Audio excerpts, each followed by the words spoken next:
نحمده ونصلي ونسلم على رسوله الكريم وعلى آله وأصحابه أجمعين أما بعد أعوذ بالله من الشيطان الرجيم بسم الله الرحمن الرحيم ناظرین و سامعین السلام علیکم ورحمۃ اللہ وبرکاتہ۔ ذکر ہے قیامت کی نشانیوں کا، علامات۔ واضح رہے کہ قیامت کا، آخرت کا تصور دیگر مذاہب اور اقوام عالم میں بھی ہے۔ سورگ اور نرک لفظ ملتے ہیں، اسی طرح پیراڈائز اینڈ ہیل لفظ ملتے ہیں، آپ نے بھی سنے ہوں گے۔ تو کسی نہ کسی طرح تصور موجود ہے، کسی کے ہاں صحیح ہے یا غلط ہے، مگر یہ ہے کہ مرنے کے بعد بھگتنا ہے، جزا اور سزا ہے۔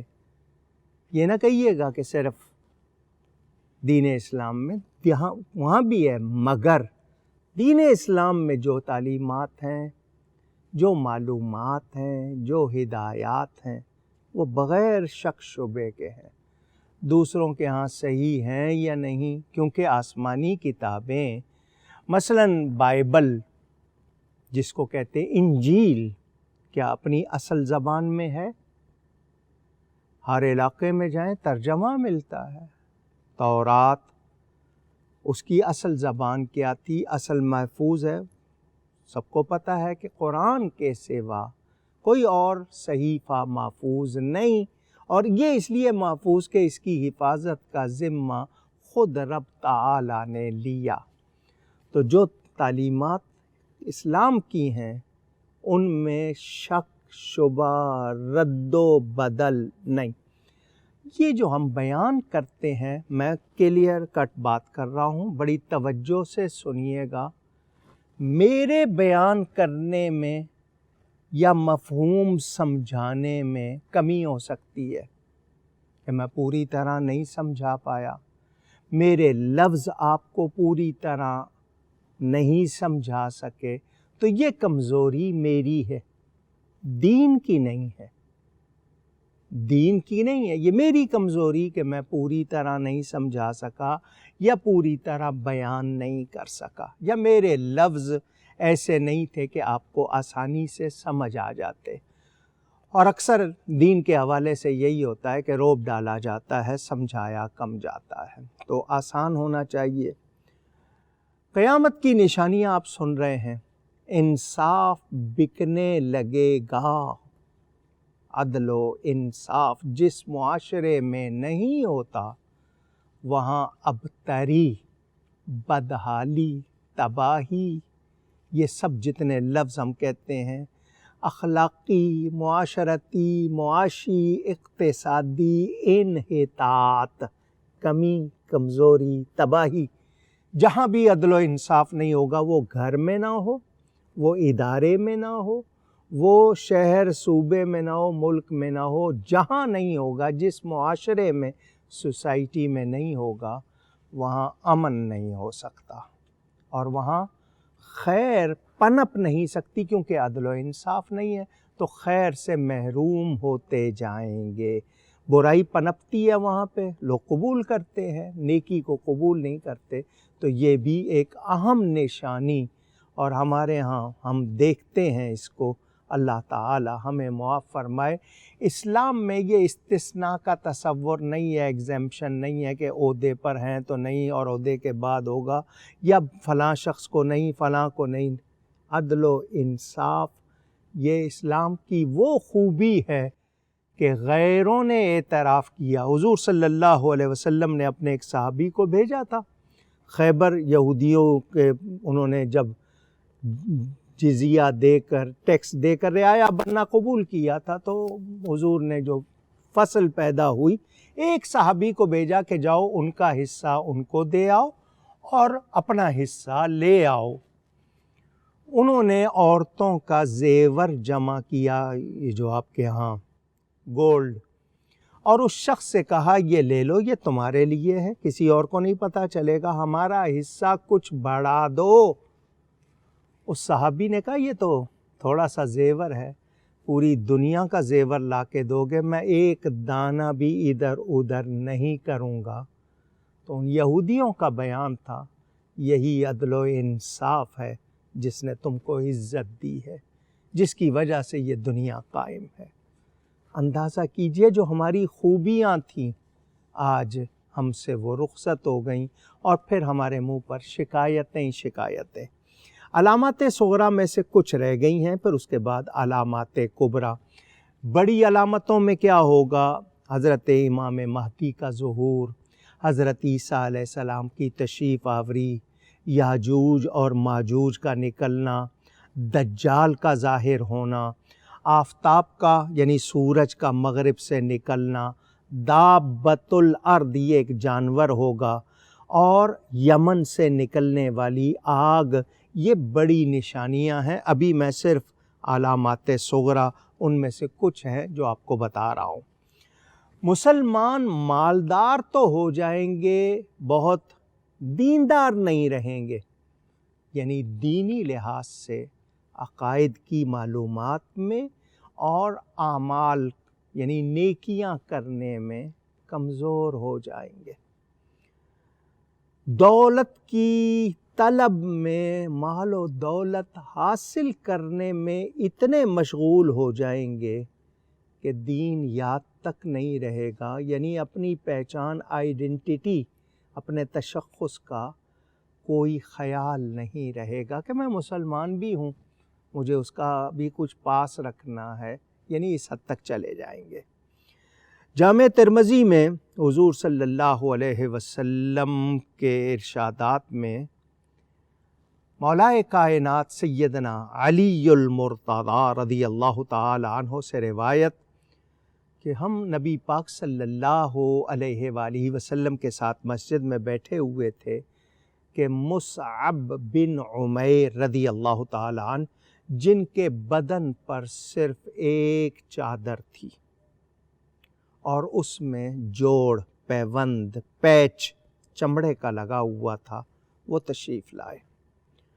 ان کا یہ حال دیکھ کر اور ان کا اسلام سے پہلے کا زمانہ یاد کر کے نبی پاک صلی اللہ علیہ وسلم کی آنکھوں میں آنسو آ گئے، آپ دیدہ ہو گئے، کیونکہ یہ مصعب بن عمیر وہ ہستی ہیں جب تک مسلمان نہیں ہوئے تھے شاہانہ لباس پہنا کرتے تھے، بڑا نرم، ملائم، قیمتی لباس پہنا کرتے تھے۔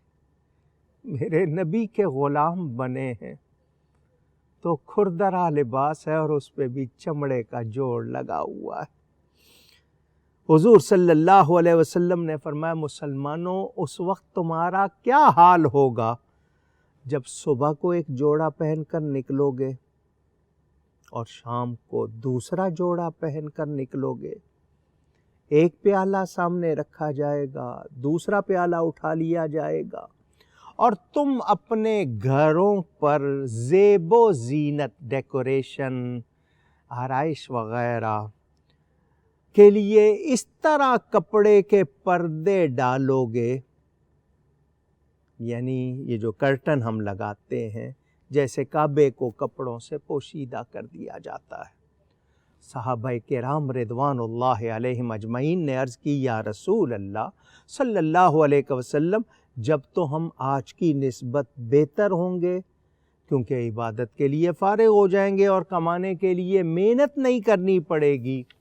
رسول پاک صلی اللہ علیہ وآلہ وسلم نے فرمایا نہیں، تم اس دن کی نسبت آج اچھے ہو، بظاہر تمہارے پاس مال دنیا نہیں ہے لیکن دولت ایمان سے مالا مال ہو، اور اس زمانے میں مالدار تو ہوگے لیکن ایمان کے اعتبار سے خالی، مفلس ہوگے۔ ٹیبل ہے، یہ باؤل ہے سوپ کے لیے، یہ پلیٹ ہے سالن کے لیے، یہ چاول کے لیے، یہ ڈیزرٹ کے لیے ہے، یہ الگ ہوتے ہیں نا ہمارے پاس، کتنی قسم کے، طرح طرح کے، اور پھر ہم بار بار کپڑے بدلتے ہیں، ہے نا ایسا؟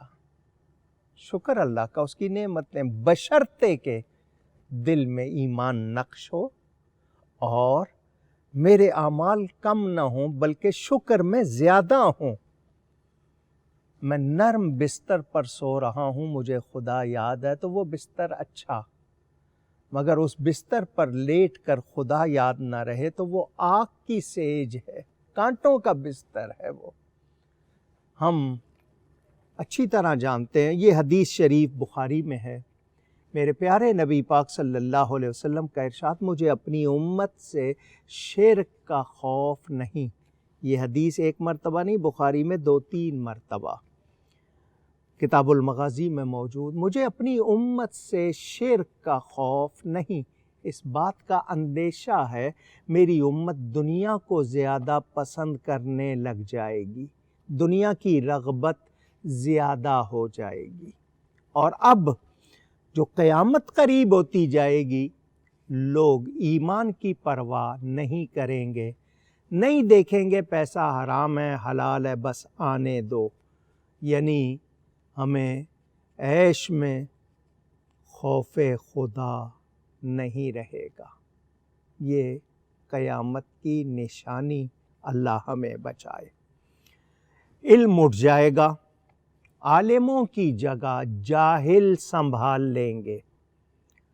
بخاری اور مسلم میں فاروق اعظم رضی اللہ تعالی عنہ کے فرزند حضرت عبداللہ رضی اللہ عنہ سے روایت، فرمایا بندوں میں سے اللہ علم کو اچانک نہ اٹھائے گا بلکہ صحیح علماء کو موت دے کر علم کو رفتہ رفتہ ختم کرے گا۔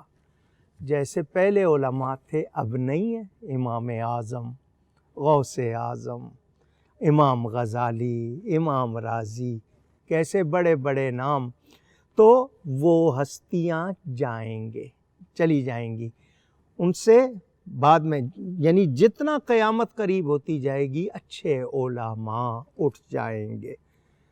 تو اللہ تعالیٰ علماء کے ذریعے، کیونکہ وہ علم جو ان کے سینوں میں ہے ان کے ساتھ چلا جائے گا، حتیٰ کہ جب اللہ کسی عالم کو نہ چھوڑے گا تو لوگ جاہلوں کو اپنا امیر سربراہ بنا لیں گے، ان سے مسائل پوچھیں گے تو وہ بغیر علم کے فتویٰ دیں گے، خود بھی گمراہ ہوں گے اور دوسروں کو بھی گمراہ کریں گے۔ دلو فاضلوا کے الفاظ۔ مفتی کون ہوتا ہے؟ لفظ مفتی آپ نے سنا ہوگا، یہ ایک کورس ہے جس طرح میڈیکل سائنس کا، انجینئرنگ کا، ہر شعبے میں آپ پڑھتے ہیں، دین کا بھی ایک کورس، گرامر سے لے کر، یعنی آپ کو پہلے گرامر پڑھائی جاتی ہے کہ آپ عربی لفظ جوڑیں اور زیر زبر خود لگائیں، اتنی قابلیت ہو جائے کہ آپ کے سامنے لفظ لکھا جائے آپ زیر زبر خود لگائیں، صیغہ معلوم ہو کہ یہ پاسٹ ٹینس ہے، پریزنٹ ٹینس ہے، فیوچر ٹینس ہے، ڈائریکٹ ہے، انڈائریکٹ ہے، یہ گرامر پڑھائی جاتی ہے۔ پھر اس کے بعد کتابیں پڑھتے پڑھتے پڑھتے 8 سال لگتے ہیں آپ کو، درس نظامی کہتے ہیں، آپ عالم بنتے ہیں، اس میں آپ فقہ سمجھدار ہو جاتے ہیں، دین کا مسئلہ کیسے معلوم کرنا ہے، حدیث اور تفسیر کا کیا معاملہ ہے، یہ آپ کی سمجھ۔ پھر تخصص ہوتا ہے، اسپیشلسٹ بننا۔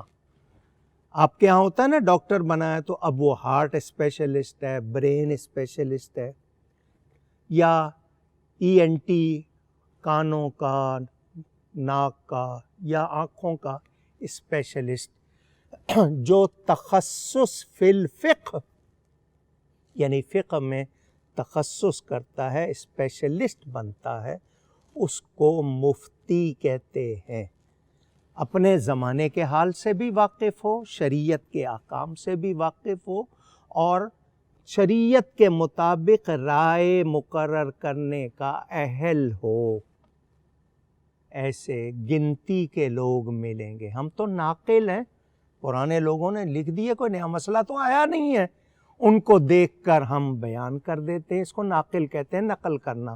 وہ نہیں ہے کہ آپ یعنی آپ کی وہ نقل جو آپ سمجھتے ہیں وہ مراد لیں، تب بھی معنی ٹھیک ہو جاتا ہے، یعنی دیکھا ہوا آگے بیان کر رہے۔ مفتی تو وہ جو خود معلومات کرے، مسئلے نکالے اور سمجھائے، تو دین اٹھ جائے گا۔ وہ لوگ اعلیٰ حضرت فاضل بریلوی یا محدث اعظم یا اس طرح کے ٹائٹل والے لوگ اب نہیں ہیں، فقیہ اعظم کہلانے والے ختم ہو گئے، تو جو آ رہے ہیں ان سے کمزور۔ نتیجہ کیا ہے کہ وہ لوگ جو اہل نہیں ہیں وہ فتوے دینے لگ گئے، جانتے نہیں ہیں، بتانے لگ گئے، خود بھی گمراہ ہو رہے ہیں، دوسروں کو بھی گمراہ کر رہے ہیں، مگر یہ سب کے لیے نہیں۔ اچھے ہیں، زمانہ ابھی خالی نہیں، لیکن جب بہت قیامت قریب آ جائے گی کوئی عالم نہیں رہے گا، یہ جاہل ہی رہ جائیں گے، اور ان کو لوگ امیر بنا لیں گے، وہ خود گمراہ ہوں گے، دوسروں کو گمراہ کریں گے۔ انسانی جان کی قدر و قیمت نہیں رہے گی۔ مرنے والے کو نہیں پتا ہوگا میں کیوں مر رہا ہوں، اور مارنے والے کو نہیں پتا ہوگا میں کیوں مار رہا ہوں، یعنی قاتل اور مقتول دونوں کا حال عجیب۔ عمر میں سے برکت اٹھا لی جائے گی، سود انٹرسٹ عام ہو جائے گا، حلال حرام کا فرق اٹھ جائے گا، زلزلوں کی کثرت ہوگی۔ کچھ نشانیاں جو صغرا چھوٹی وہ آپ کو بتائی ہیں، بہت سی ہے ابھی، میں نے بہت مختصر کر کے بتائی ہیں، میں بھی اور آپ بھی۔ ہمارے ہاں کہاوت ہے سمجھدار کو اشارہ کافی، سمجھ جائیں، سدھر جائیں ہم سب۔ اللہ ہمیں توفیق دے، ہم ہدایت کو قبول کر لیں۔ لیکن نفس کو عادت ہو گئی ہے نا نافرمانی کی، یہ ٹلتا نہیں ہے، اسی کو قابو کرنا ہے۔ یہ رمضان خاص طور پر، کرونا وائرس نے کتنی عادتیں چھوڑا دی ہیں، سیکھیں نا کچھ، اللہ کرے ہم سیکھیں۔ گفتگو میں مجھ سے کوئی غلطی ہوئی ہو، اللہ کی بارگاہ میں توبہ کرتا ہوں، انشاءاللہ آئندہ نشست میں ملاقات ہوگی۔ والسلام علیکم ورحمۃ اللہ وبرکاتہ۔